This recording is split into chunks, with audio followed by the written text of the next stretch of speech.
Good morning from Panhandle Outdoors with Winston Chester. Panhandle Outdoors, your source for fishing, hunting, and information for folks who enjoy the great outdoors. Now sit back, relax. It's Panhandle Outdoors. Good morning, folks. Welcome to Panhandle Outdoors. I'm Winston Chester. Glad you're here on this chilly morning, but it is going to be a little bit warmer now. Of course, our weather brought to us by Haney Technical Center at the corner of Baldwin Road and Highway 77. Run by, check out Principal Mike Heppenstall. Our very capable staff and teachers over there. Be glad to help you out. High today will be 52 and low tonight 38. So barely going to get to 50s, but it's not going to be that hard freeze like we had a couple of nights ago. So it's going to be, the weather is got a little bit of a warming trend to it. So go ahead and start planning your weekend for the outdoor activities. Take a look at our river readings. Our river readings look good. The Apalachicola is finally going to start coming down, but it's really high. It's been high now for about a week. It's reading 15.9. It's actually level off, and it looks like Friday and Saturday it's going to be right around 14 to 15. So it's going to be high for the weekend. The Choctawhatchee is one I was referring to, looking a lot better. It's dropped down pretty steady and level off. It's reading a 9.0 at Caryville. It's going to drop on down for the weekend to a little bit below 8 foot, so be pretty level there. So the river right there, Choctawhatchee is going to be a lot better shape than the Apalachicola. Now take a look at our tide chart brought to us by Kent Forest Lawn Funeral Home and Cemetery right here on 23rd Street. Good folks over there. Their motto is when carrying counts. And our tides, we're looking at today's Wednesday, January the 8th, and we're getting out of neap tides today. Looking forward to some good tides tomorrow. We're looking at a low tide this morning at 233 and a high 401. We only have about a 0.8 foot range, but tomorrow and the weekend is going to be picking up really good. All next week will be some really good tides, okay? Now, marine forecast, if you do want to get back out on the water, be coming out of northeast as it has for a while. Northeast at about 10 miles per hour, all right? That's our weather. We'll be right back with our guest.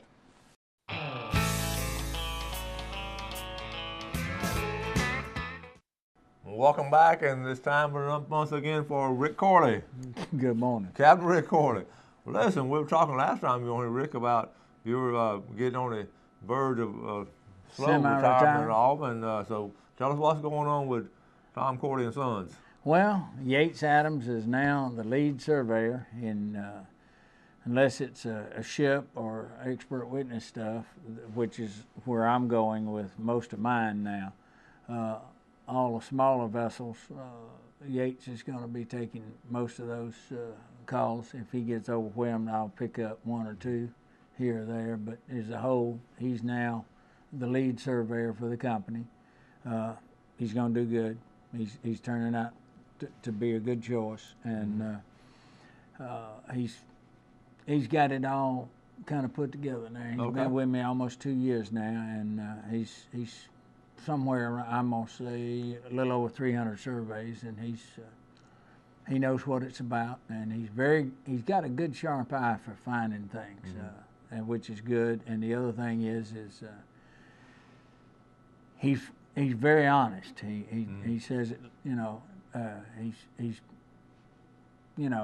he understands how to explain it to him where you don't just scare the Jesus out of everybody about something, but at the same time he needs to tell them, and he's learned a tactful way to do that. So he's going to do real well there. Very, very good. But you're going to keep the name and all for a while. Yes, he realizes the importance that name has been around for 60 years now, and in fact this is our 60th year in business this year. In fact, June the 1st will be the 60th anniversary of Captain Tom Corley and Son. That's great. And I will reach my 45th year in the survey business on June the 1st. So. Well, it's time you take a little bit of rest and all. Yeah, well. Maybe do a little bit of fishing or something. A little over 6,000 vessels surveyed. It's about time to go do a little bit of something else. And of course, I've had a lot of attorneys that are admiralty attorneys says, we could use you an expert witness. And before I couldn't do that much of it simply because I needed to have somebody to cover my business, otherwise it would go down, and I didn't want that. And you can't just go out and find just anybody. You got to find somebody that's suited for it, it's got the background for it. And him working as a supervisor in a shipyard for more than 5 years was excellent. Yeah. Rick, I'll offer one of this. When you call in as an expert witness in a special situation concerning all the boats and all, do they, when we get prepped and all, do you have to get all kind of research done and everything going in? I know yes. no case is similar, but yes, and what we usually do is of course, if the attorney calls, the first thing I do is I tell him, I said, I need everything that you know about this case. I need all the accident reports, interrogatories, depositions, photos. Most of the time, I want to go look at the boat. I want to, in other words, what I'm doing is looking at the facts, and I'm there to say, okay, here's why I think you got a good case, or here's why you probably want to settle out of court, or whatever, because I'm going by regulations and years of experience of being on the water. And maritime law is based a lot on common sense, but if you understand the rules real well, it's not difficult. And of course, if you've worked at it for as long as I have, some of it happens just by osmosis. After a while, it becomes second nature. It's like you going to Mosley High School. I believe you could go there from any direction in town and it wouldn't bother you. That's right. Yeah. That's right. And I guess no case or similar. I mean, all cases are different and all. Yes. But, yes, they are. yeah. I've never seen any two the same. However, as the old axiom says, hey, Bubba, hold my beer and watch this. It keeps me employed. You do stupid, it'll get you. Well, we were talking about, before we came on air about all this cold weather. Whew. Now, basically, how does it affect most boats and all, the cold weather, from your standpoint? Yeah, you still need to do things a little more than usual. For example, if you don't have an engine room heater, you need to take you a 100-watt bulb and extension cord and get it in that engine room in this kind of weather. A boat in the water is in pretty good shape. What you want to guard against is something sitting on a trailer or out in the open, or even inside if it's not heated. The freezing the water inside, and if fiberglass boats sometimes will get water in the laminates, and if that freezes and expands, you know what you're doing. You're delaminating that hull. You can create yourself a problem and not really realize it. So you need to know what your situation on your boat is. That's the reason I tell people a survey every so often on a boat is good, just to make sure you don't have any water in the laminates for days like today. Now, if it doesn't ever really get super cold, I'm not talking about just getting down to 30 degrees, but like today, at my house, it was about 20, 21, and then you got a wind chill, it's about 12. If there's a fiberglass boat out, that could be a problem. Now, up north, they have a real problem with that. In fact, they usually have them in heated barns when they take them out of the water, and they shrink wrap them, and they make sure all the water's out of the hull interior and everything, so that there's not a chance. And all right, let's take our break and we'll be right back, Rick. okay.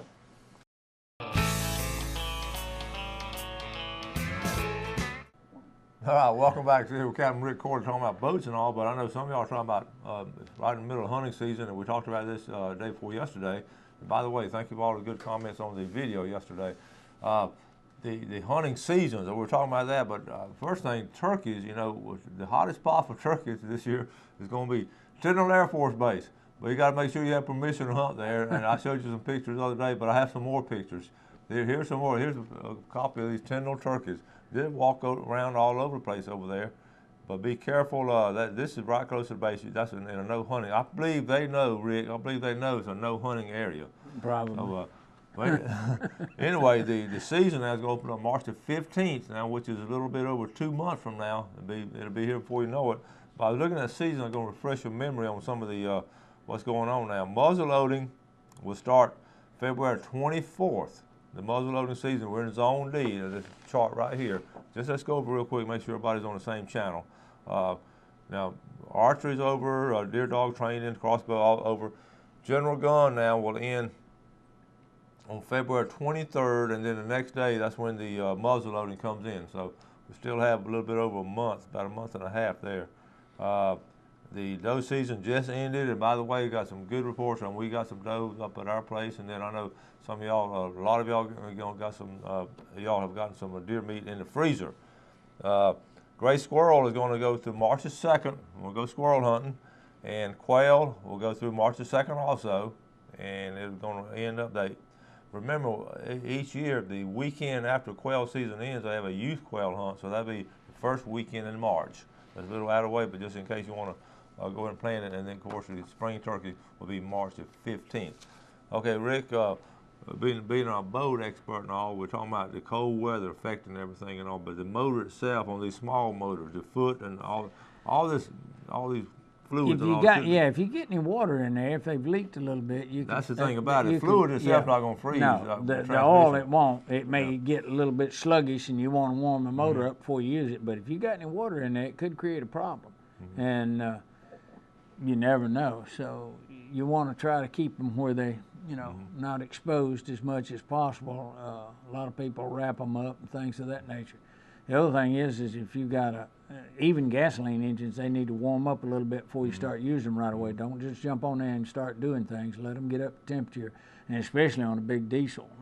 You got a lot of metal to warm up there, and if you don't allow it to get up to temperature before you start doing things, you can do damage and on the long term. You get all that fluid going through there and it's warming up all the compartments and all. I know even as a kid, I remember my dad warming up our little motor, and I was ready to.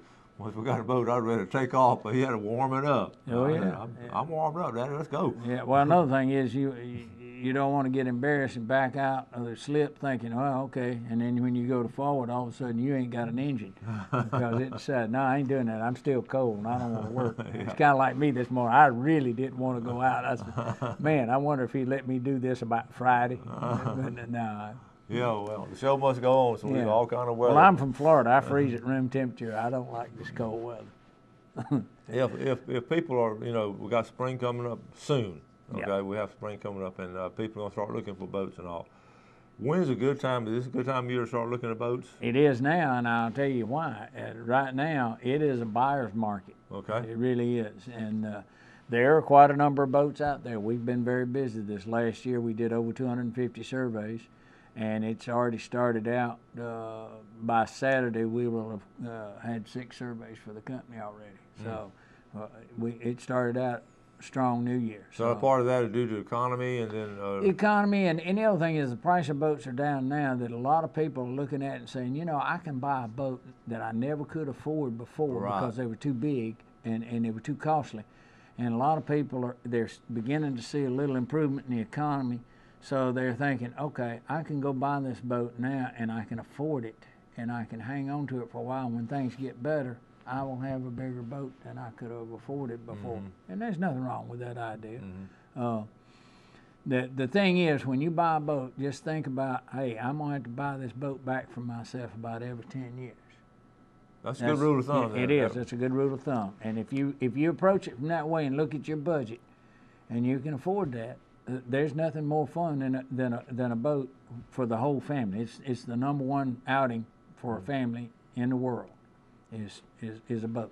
Well, and we have so many places here you can go on just boating and fishing. And if you've never been in a boat on this bay on a real pretty sunny day, you're missing out. You need to at least go out there one time and see what this bay. This is one of the prettiest inland bays anywhere in the world. It is absolutely a gorgeous bay to be out. And you've been in a lot of bays. I have.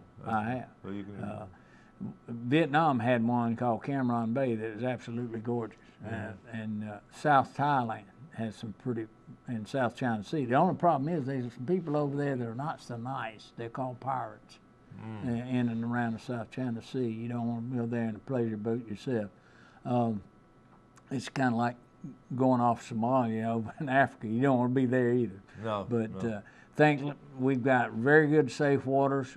We've got a lot of, actually, to me, from Alabama Point, which is where Alabama and Florida is over there around Orange Beach, from there over to St. Mark's is some of the prettiest inland waterways in the whole country. And a lot of people don't realize it because they all go to South Florida or somewhere else. And as far as running rivers, Tennessee River, from when you leave Kentucky Lock and Dam at mile 22 till you get to Knoxville, that's the prettiest river in the whole country. And that's a great trip from here. From here to Knoxville by water is 1,027 miles. And it is a wonderful trip. If somebody's looking for something, they got a boat that you can overnight on and cruise, that's but you got to have a pretty good range when you leave Mobile to get to Demopolis.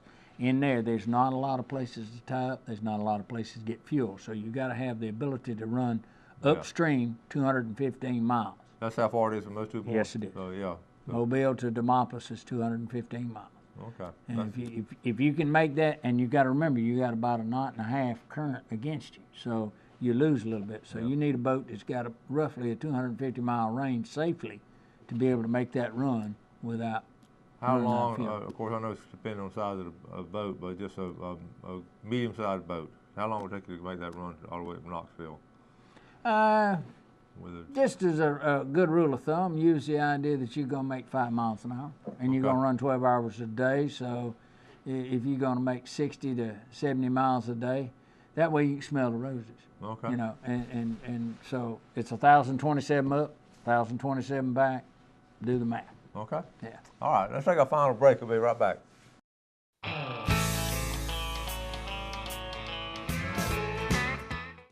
Welcome back. Glad you're with us this morning, Silver Captain Rick Corley. Now, let's take a look at our fishing game forecast brought to us by Mark Cowart of Edgewater Beach Realty.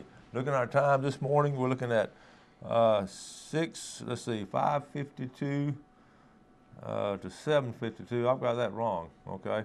It should be then 6:16 to 8:15. Okay, the night's right. 6:16 to 8:15 tonight, okay? This morning, just stay warm this morning, just go out later on this afternoon, okay? Yeah, it's supposed to be freezing until 10 o'clock today. I ain't going out Okay, so we were talking about all the different trips and all in summer, and like I said, we got spring coming up before you know it. And then right here it'll be summer. That's when a lot of folks take off. And I know down in Carabel, Sea Quarters Marina, one of our big sponsors down there, they get a kick each year in the winter time right here when these loopers come through. Yeah, tell us what these loopers are. Well, loopers are what they call, you can go inland. You never have to go into the ocean. The only time you're actually out in open water is from Carabel across to Tarpon Springs. The rest of it, you're inside route until you get up to... so they starting way up somewhere up in Mississippi. Yeah, well, Mel Gaines used to be a yacht broker here, and way back, I can't remember exactly when, it was in the early 90s, I think, late 90s. He had a 42-foot Jefferson trawler, and he says, you know, I'd like to do that. So I sat down with him, and of course, I've run all that with tug and barge, and showed him the bad places to watch. There's a few places you got to be extra careful that you've got rocks, and there's some places that you look like you're supposed to go that way, but if you go that way, you're not falling in a coastal waterway. It's a blind. It's kind of like if you're not careful, Apalachicola River, you never seen. A lot of people go up Brothers thinking that's Apalachicola River when it's not. So I went over those things and took a highlighter and showed him the places to watch, and we put, you know, colors, red for danger and orange for caution, and green was, you know, a good place to make good time if needed to, and so on. But it's 7,200 miles to make what they call a loop, and what they did is he left here early March, and he went south from here. He went over to Carabel and then made the jump across. Then he worked all the way up. Well, you want to be up in the northern part, of course, during the summer in the Great Lakes. And then you come back and you come through the sanitary canal at Chicago and come back in. You come down the Mississippi, Illinois River to the Mississippi. You come in at Alton, Illinois, and you come down from right there across from St. Louis. You come down to Cairo, Illinois, and turn back up the Ohio. You go up there 48 miles. You go through. Now, a lot of the loopers go up to Barkley and come in through the Smith Lock and come into the Cumberland River and go up a little ways and cut through the Barkley Canal there that connects the Tennessee and the Cumberland. It's about 1.5 miles. And then they come on up the Tennessee River till you get to Pickwick, turn in at mile 215, you turn south there, and it's 451 miles down through the Ten Tom, through Demopolis, come into Mobile Bay and all, and then you come back to Panama City. It's 7,200 miles. It takes, if you do it right, it takes about 8 months. And probably, depending on the boat, you're going to spend somewhere around $40,000 to do that if you got a good boat that's economical. But stop and think, that's an 8-month vacation for 40 grand. That's pretty cheap, That really. is pretty good. Yeah. Especially if you don't have a job. Yeah, That's well, really good. yeah. Bob, you need to be going on that pretty soon. It is fun. It's a beautiful trip. Yeah. I mean, there's a lot of neat things. You know, a lot of people like going to the Bahamas, and the Bahamas are pretty. But once you've seen one Bahama island, you've seen them all. That's true. They, Once you've been on one of those cruises too, you've been on. that's right. Exactly. Yeah. If going inland route the loop, you see people, you see wildlife, two-legged and four-legged. I mean, you see all kind of stuff, and it's fun. And you get to talk to people and understand where they're coming from in their area. And you know, people are different all over, but there's some similarities, and it's fun to sit down and talk. And you know, that's on one end of the spectrum. Then on the other end of the spectrum, I do like I did last summer. We just got up one morning. My grandson and I spent the night with us. I said, "Let's go for a boat ride," and we just got in the boat and went up to Deer Point Lake.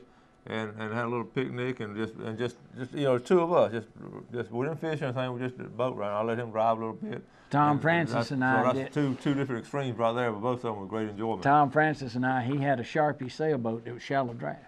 And when our kids were little, and his kids were little, we took them and just told the wives, said, "We'll see y'all Sunday afternoon late." "Where you going?" "Don't know yet." Don't know, just going out. And we loaded it up with camping gear and everything. We wound up there on Shell Point. There's 3 little oak trees up there, and it was a good place to make a camp underneath and build a little fire. And my daughter saw an owl, a great horned owl, as far as from here to that camera, just right close up. And the owl, we don't know how long he'd been there. He's just sitting there watching us. And what a lifelong memory she was. Oh yeah, absolutely. She still remembers it. We're always talking about that. We're going to have to start wrapping things up. Tomorrow, folks, now, Lieutenant Stan Kirkland will be on the show. We're going to be talking about a lot of things with FWC, so don't want to miss that. And always have any kind of boat question, anything, give Rick a call. He'll be glad to tell you what's wrong, or maybe we'll have to get. If I know, I'll tell you. If I don't, I'll tell you. I got to look it up.